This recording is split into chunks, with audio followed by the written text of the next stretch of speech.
తిరుపతి కట్టుదిట్టమైన భద్రతా వలయంలోకి వెళ్లిపోయింది. రేపటి నుంచి ఇక్కడ 5 రోజుల పాటు జరిగే ఇండియన్ సైన్స్ కాంగ్రెస్ కు అన్ని ఏర్పాట్లు పూర్తయ్యాయి. ప్రధాని మోడీ, కేంద్ర మంత్రులు, సీఎం చంద్రబాబు, ప్రపంచ దేశాల నుంచి నోబెల్ బహుమతి గ్రహీతలు, సైంటిస్టులు ఈ సమ్మేళనంలో పాల్గొంటారు.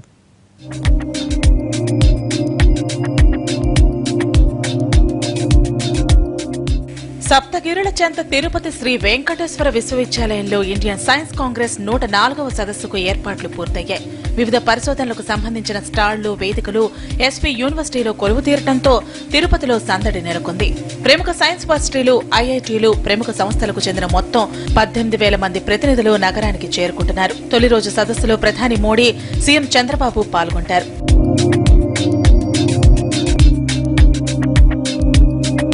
మంగళవారం ఉదయం రేణుగుంట ఎయిర్పోర్టులో ప్రధానికి గవర్నర్ నరసింహన్, సీఎం చంద్రబాబు స్వాగతం పలుకుతారు. సదస్సు ఆరంభ ప్రసంగం ప్రధాని చేస్తారు. ఆ తర్వాత నోబెల్ బహుమతి గ్రహీతలతో ముఖాముఖి కార్యక్రమంలో పాల్గొంటారు. Children's science congress, women science congress లను బుధవారం సీఎం చంద్రబాబు ప్రారంభిస్తారు. సదస్సును ప్రారంభించాక తిరుమల శ్రీవారిని దర్శించుకుంటారు ప్రధాని మోడీ. భద్రత కోసం తిరుమల, తిరుపతి ప్రాంతాన్ని గుప్పెట్లోకి తీసుకుంది ఎస్పీజీ. సైన్స్ కాంగ్రెస్ జారీ చేసిన పాసులున్న వారిని అటువైపు అనుమతిస్తున్నారు. Renigunta airport, Tirupati railway station, బస్టాండ్ల వద్ద పూర్తి నిఘా భద్రత కొనసాగుతోంది.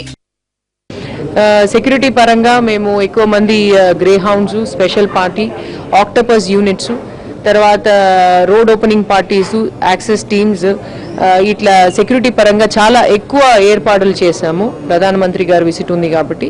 తర్వాత ఈ రోజు కూడా మనకి ముఖ్యమంత్రి గారు, తర్వాత గవర్నర్ గారు విజిట్ ఉంది. దానివల్ల అన్ని విధాన సెక్యూరిటీ అరేంజ్మెంట్ చేసుకున్నాము. అతిథులకు స్వాగతం, వసతి, భోజన, రవాణా, సాంస్కృతిక కార్యక్రమాల ఏర్పాట్లకు సంబంధించి అన్ని కమిటీలు తమ తమ పనుల్లో తలమునకలై ఉన్నాయి. ఎస్పీ వర్సిటీలోని సువిశాల ప్రాంగణంలో ప్రధాన వేదిక, శ్రీనివాస ఆడిటోరియం ఇవన్నీ అందంగా ముస్తాబయ్యాయి.